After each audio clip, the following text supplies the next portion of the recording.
당신 곁에 그 사람은 당신과 뜻을 같이 하는 동지입니까? 아니면 그저 기분을 맞춰주는 친구입니까?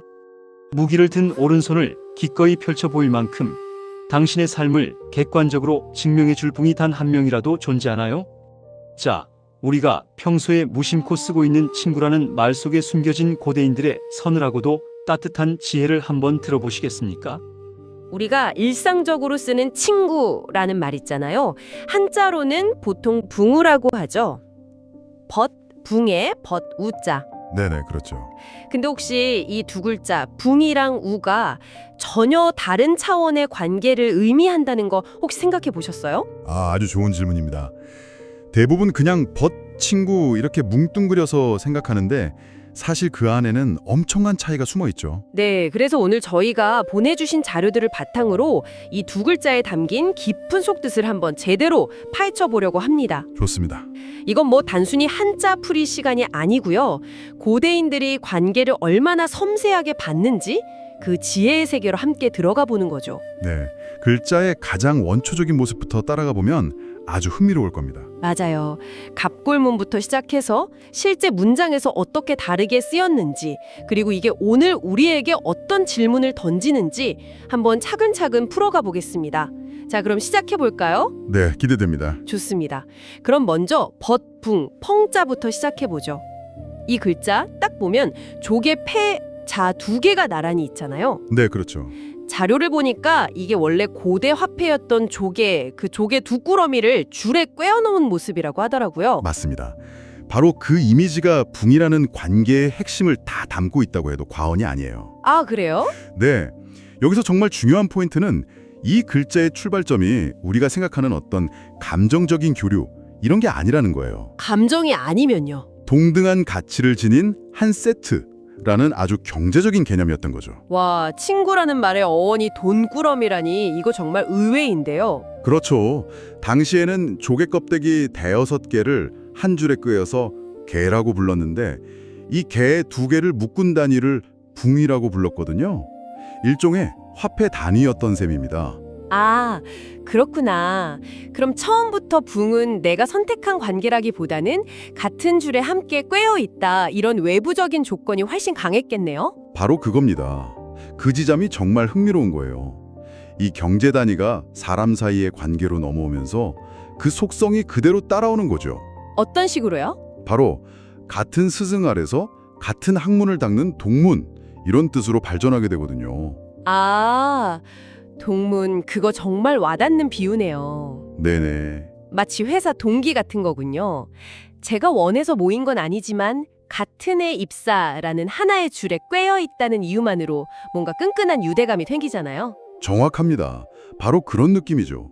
학문이나 스승이라는 더 큰 줄기에 뭐랄까 운명적으로 함께 묶인 관계. 그래서 붕은 사적인 끌림보다는 공적인 관계, 법의 인연, 즉 법연에 훨씬 가깝습니다. 수직적인 가치를 공유하는 관계다. 붕이 그렇게 제도적이고 공적인 묶음이라면 우리가 보통 생각하는 정말 마음 맞는 친구, 그런 개념은 벗 우자에서 찾아야겠네요. 네, 그렇죠. 이 글자는 붕이랑은 느낌이 확 다른데요. 훨씬 따뜻하고 좀 역동적인 느낌이 들어요. 네, 글자 모양부터가 다르죠. 버두는 오른손을 의미하는 또 우자 두 개가 같은 방향을 향해 나란히 뻗어 있는 모습입니다. 네네. 이건 마치 두 사람이 나란히 서서 같은 곳을 향해 손을 내밀어서 서로를 끌어주고 밀어주는 듯한 그런 형상이에요. 아주 생생하죠? 그러네요. 붕이 위에서 아래로 꿰어진 좀 정적인 이미지라면 우는 옆에서 서로 손을 맞잡은 수평적이고 역동적인 이미지? 맞습니다. 그래서 붕이 수직으로 꿰인 제도적 묶임이라면 우는 마음이 맞아 수평적으로 손을 맞잡은 자발적인 연대를 의미하는 거죠. 아, 서로 돕고 의지하는 정서적인 유대감이 훨씬 강조되는 관계고요. 여기서 이제 자연스럽게 질문이 생기죠. 이 사람들은 도대체 왜 어떤 마음으로 서로 손을 맞잡게 됐을까? 그 질문을 따라가다 보니까 두 글자의 결정적인 차이가 보이는 것 같습니다. 자료에 정말 중요한 구절이 있더라고요. 동사왈붕, 동지화루. 네, 나왔네요. 핵심이죠. 이걸 풀어보면 스승이 같으면 붕이라 하고 뜻이 같으면 우라 한다. 와, 정말 명쾌한 구분 아닌가요? 그렇죠. 고대인들은 이 둘을 아주 엄격하게 구분해서 사용했습니다.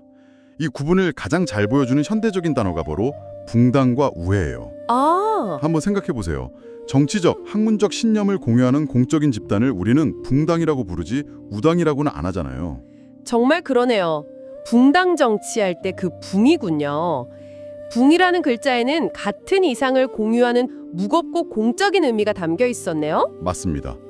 요즘으로 치면 어떤 사회적 이슈에 대해 같은 목소리를 내는 시민단체라거나 특정 학파에 속한 학자들의 모임, 이런 것도 넓은 의미의 붕이 될 수 있겠죠. 아, 반면에 우는? 반대로 형제나 정말 가까운 친구 사이에 사적이고 깊은 정을 표현할 때는 우애라고 하지 붕애라는 말은 안 쓰잖아요. 네, 안 쓰죠. 우는 글자 모양 그대로 서로의 손을 맞잡고 아끼는 아주 개별적이고 따뜻한 정서적 유대감이 핵심인 겁니다. 와, 공적인 가치관의 결합이냐, 사적인 감정의 결합이냐, 여기서 길이 확 갈리는군요. 그렇죠. 와, 근데 저는 자료 보다가 이 손을 맞잡는다는 행위에 대한 해석에서 정말 소름이 돋았어요. 아, 그 부분이죠. 고대 사회에서 오른손을 내밀어 보이는 게 그냥 반갑다는 표시가 아니었다면서요. 네, 그게 이 이야기의 하이라이트 중 하나입니다. 고대 사회는 기본적으로 생존을 위한 투쟁의 현장이었잖아요. 네, 언제 어디서 적을 만날지 모르니까. 그렇죠.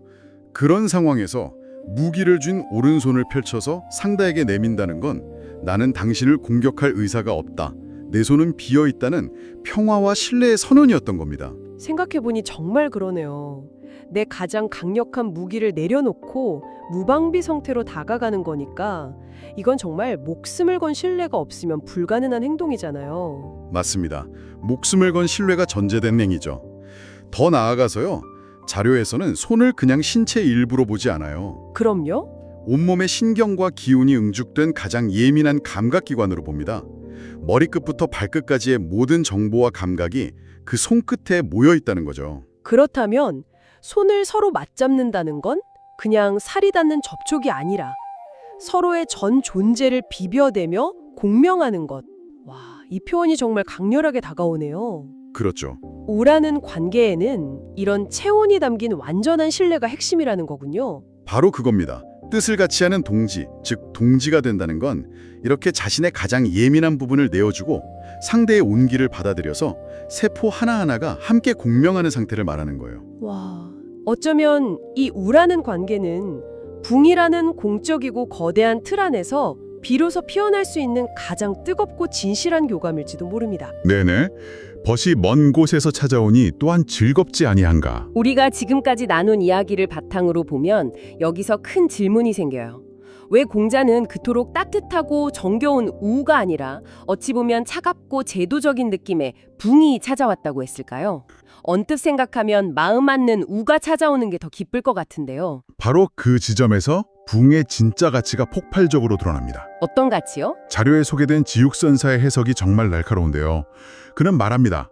먼 길을 마다 않고 찾아온 그 사람은 단순히 함께 술 한잔 기울이는 살가운 친구, 즉 우가 아니라는 거예요. 우가 아니면 그럼 누구라는 거죠? 그 사람은 내가 평생을 걸어온 도라는 같은 줄기에 스스로 꾀이기를 자처하며 찾아온 도반이라는 겁니다. 도반, 공적인 동지군요. 네, 그래서 공자가 느낀 기쁨은 사적인 반가움을 훌쩍 뛰어넘는 차원의 것이었다는 해석입니다. 아, 그러니까 공자가 느낀 기쁨이 그냥 보고 싶던 친구가 왔네?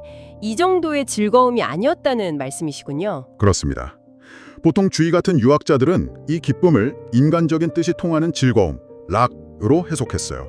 뭐 그것도 타당하죠. 네네. 하지만 지옥선사는 이걸 법피, 즉 진리의 기쁨으로 한 차원 끌어올립니다. 버피요? 진리의 기쁨? 네, 이게 무슨 의미냐면 붕의 출현은 내가 평생 걸어온 이 길이 외롭지 않구나. 더 나아가 내가 깨달은 것이 나만의 착각이 아니었구나라는 것을 객관적으로 증명해주는 거대한 사건이라는 겁니다. 와, 그건 정말 엄청난 환희의 순간이겠네요. 그렇죠. 마치 수십 년간 혼자서 외롭게 산을 오르고 있었는데 마침내 정상에 올랐다고 생각한 순간 저 멀리서 다른 봉우리에서 나와 같은 깃발을 흔드는 사람을 발견한 느낌이겠어요. 완벽한 비유입니다. 내가 오른 이 산이 진짜였고 내 지도가 틀리지 않았다는 걸 확인받는 순간. 맞아요. 수행의 성취를 증득이라고 하잖아요. 증명하여 얻는다는 뜻이죠. 이 증득은 나 혼자 기분이 좋다고 느끼는 사적인 감상이 절대 아니거든요. 아, 내가 깨달은 바가 스승으로 이어지는 거대한 법의 맥락, 즉 법맥과 일치하는지를 반드시 확인받아야 합니다. 즉 증득은 나를 법의 줄기에 나란히 꿰어넣는 붕의 작업인 거예요. 그렇군요. 그래서 진정한 도반인 붕을 만나는 건 내 깨달음이 우주적인 진리 안에서 객관적으로 증명되는 그런 환희의 순간이었던 거네요. 바로 그거죠. 와, 노노의 첫 구절이 그런 깊고 장엄한 의미를 담고 있었다니 정말 놀랍습니다. 오늘 우리는 붕우라는 한 단어에서 시작해서 같은 줄기에 꿰인 운명 공동체인 붕과 온 존재로 공명하는 신뢰관계인 우라는 두 가지 전혀 다른 인연의 지도를 그려봤네요. 네, 자료의 결론은 명확합니다. 진정한 관계는 이 둘 중 하나에만 머무는 것이 아니라는 거죠. 아, 둘 다 필요하다. 그렇죠. 법맥처럼 흔들림 없는 붕이라는 엄격한 공적 자각 위에 서로의 손을 따뜻하게 잡아주는 우라는 뜨거운 사적 신뢰가 더해질 때 비로소 공자가 말한 불영 낳고 그 진정한 환희가 찾아온다는 겁니다. 붕의 엄격함과 우의 따뜻함이 모두 필요한 거죠. 붕이라는 단단한 뼈대 위에 우라는 따뜻한 살이 붙는 느낌이네요. 자, 이제 당신의 관계들을 한번 돌아보셨으면 합니다. 당신의 소중한 인연들은 주로 어디에 꿰어 있나요?